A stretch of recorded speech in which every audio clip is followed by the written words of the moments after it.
मुंबईच्या महापौर रितू तावडेंनी घेतली मुख्यमंत्री फडणवीसांची भेट। पदभार स्वीकारल्यानंतर सदिच्छा भेट घेतल्याची रितू तावडेंची माहिती। तर भेटीदरम्यान गटनेते गणेश खंडकर यांचीही उपस्थिती। शासकीय योजनेत कव्हर होत नसलेले आजार समावेश करून घेण्यासाठी सरकार सकारात्मक। कव्हर होत नसलेले सर्व आजार कसे कव्हर करता येतील यासाठी उपाययोजना करण्याचे उपमुख्यमंत्री एकनाथ शिंदेंच्या सूचना। मुंबईच्या हार्बर लाईनवर एसी लोकलला नागरिकांचा प्रचंड प्रतिसाद। 16 दिवसात 6,40,00,000 नागरिकांनी हार्बर लाईनवर एसी लोकलनं केला प्रवास। 16 दिवसात रेल्वेनं कमावले 2,38,00,000 रुपये।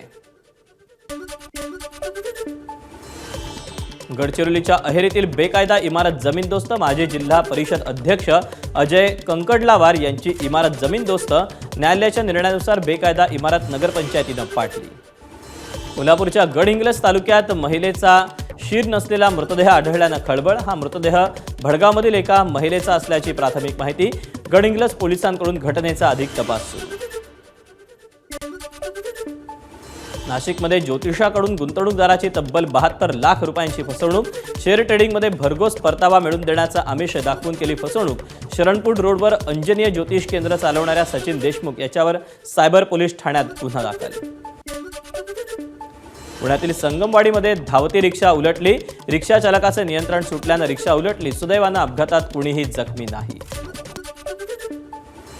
अवकाळी पावसाचा फटका बसल्यानं नवी मुंबईत कृषी उत्पन्न बाजार समितीतील द्राक्षांची आवक घटली। यंदा फक्त 10 ते 15 द्राक्षांच्या गाड्यांची आवक। द्राक्षांचं उत्पादन कमी झाल्यानं दर किलोला 200 रुपयांच्या घरात।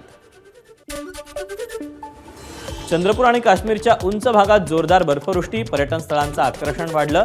काश्मीर खोऱ्यातील लोकप्रिय पर्यटन स्थळ गुलमर्गवर बर्फाची चादर। सुंदर दृश्य पाहण्यासाठी पर्यटकांची मोठी गर्दी। एबीपी माझा, उघडा डोळे बघा नीट।